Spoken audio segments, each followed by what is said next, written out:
Alright everyone, welcome to the introduction to Facebook. Today we're going to be going over a lot of different aspects of Facebook. This portion is just the introduction. So to get started, go to facebook.com and you should see a screen fairly similar to this. If you do not have an account, simply use the sign up form over on the right and click the sign up button at the bottom. You'll get an email confirmation, so make sure you use an email address that you have easy access to. So if you already have an account, we're going to go ahead and log in at the very top. So it asks for your email address. However, if you have a username, you can log in using that. If you don't have a username, I'll show you how to do that in a later step. So I'm going to log in using my username. And it remembers my password for me, and so I log in. Once you're logged in, you see what's considered the home page. Now, for new users especially, this can be a little bit confusing, sometimes even frustrating. So hopefully we can alleviate some of those concerns today.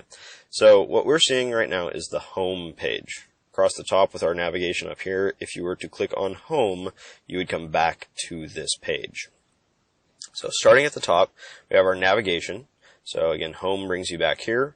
Profile we'll take a look at in a later video, and that is basically everything that you are doing on Facebook, and not so much your friends or your connections.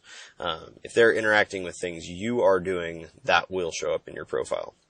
Friends has a drop down, and it allows you to add friends, manage your friends, find new people, all those types of things.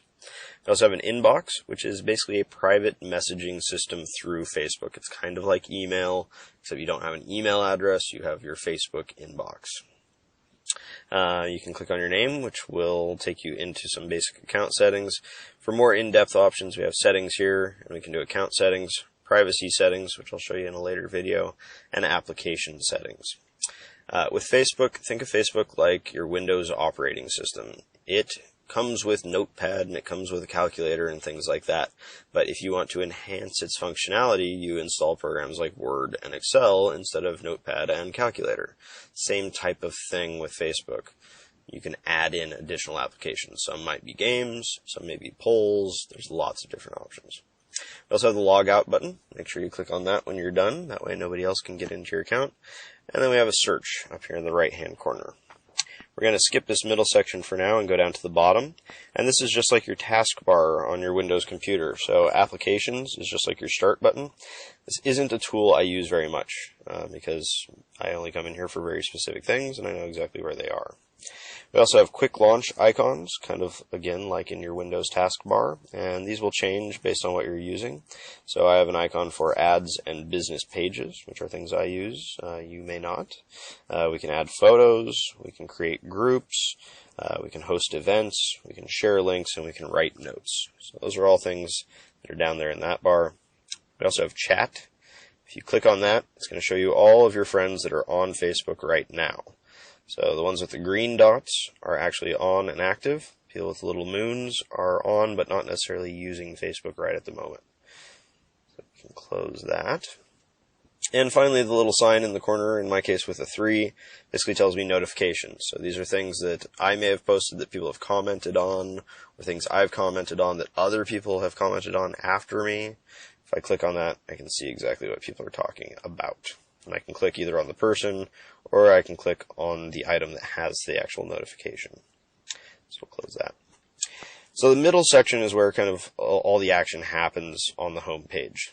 On the left-hand side, it gives us some lists, so we can further segment everything we're seeing in the middle. Some of these, like Beaverton, Oregon, that's my geographic network, so it shows that off.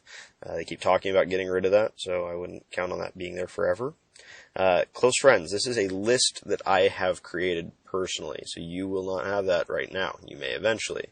If I click on any of these things, like for instance, if I click on close friends, you can see this middle section updates. So now it's just showing people that I consider to be my close friends. If I click on Beaverton, it's going to show me people who are part of the Beaverton network. So I can see all those things. Or I can go back to the newsfeed and see everyone I'm connected with. Up here at the top, it's going to show your little account picture and then asks you what's on your mind. You can write whatever you want in there. You can attach photos, You can attach video, you can attach events. This is an application I've added, and then there's additional things that you can add on here. And some of these, again, are applications that I've added. Once you write whatever you want to write, click on share, and now it joins everybody else's conversation here, as well as going out on your personal profile. Now these, again, are all the comments of all the people I'm connected with. You can see some people are sharing pictures, some people are sharing things via other programs like FriendFeed. We've got somebody sharing a link, so all different kinds of things can be shared on here, photos. So it's going to tell you who wrote it, what they wrote, and then at the bottom you have a couple of options. And again, don't overthink this. This is a social network. It's designed to be fun. So if perhaps this photo that Angela put out here, if I thought that was a great photo, I could comment on that. And if I click on comment, it's going to pop up a little box where I can type in whatever I want to say. So in this case, I'm not totally sure what I'm looking at, so I could say, what is that a picture of? And then I would hit comment if I wanted to. I'm not going to in this case. So the next icon is one that people frequently overthink, and that is the like link.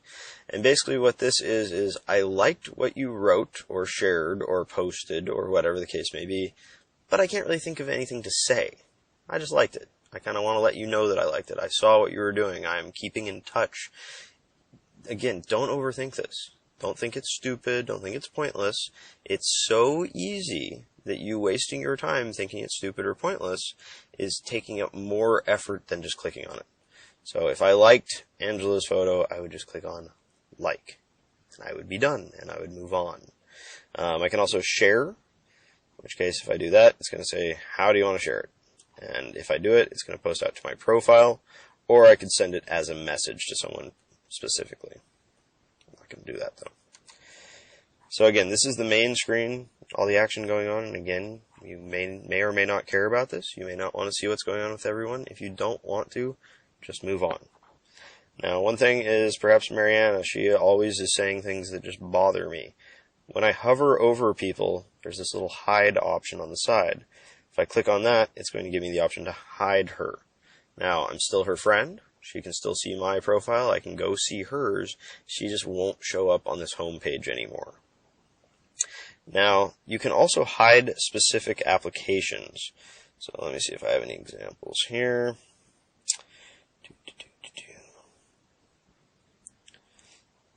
Does not look like it at this point. So basically, if someone had an application on here that you didn't like, I've gone through and blocked most of them already, so unfortunately I don't have any to show you. You can block that application and they won't show up on here anymore. So that's the center column here. On the right hand side, we have requests, and I'll show you how to deal with these in a second. So I have 1 friend request and 3 event invitations. I also have a suggestion, and I'll talk about those here in a little bit. Gives us some ads usually. In this case, we're seeing how to connect with more people on Facebook. Next, we have highlights. So these are things that are popular amongst my network. So things that people are looking at, clicking on, saying they like, commenting on, whatever the case may be. And as I scroll down more, I have events. And you may not have any of these, especially if you're a new user. But we can see people's birthdays on here. We can see events that I may or may not be attending, and I'll talk about events here in a little bit. And then below that, it gives us some more ways to connect with people again. So that is kind of your introduction to logging in and understanding the home screen of Facebook. Again, if you don't want to spend much time on here, don't. This is supposed to be fun. It's supposed to be social. I know for myself, time is very limited. That's why I have my close friends group.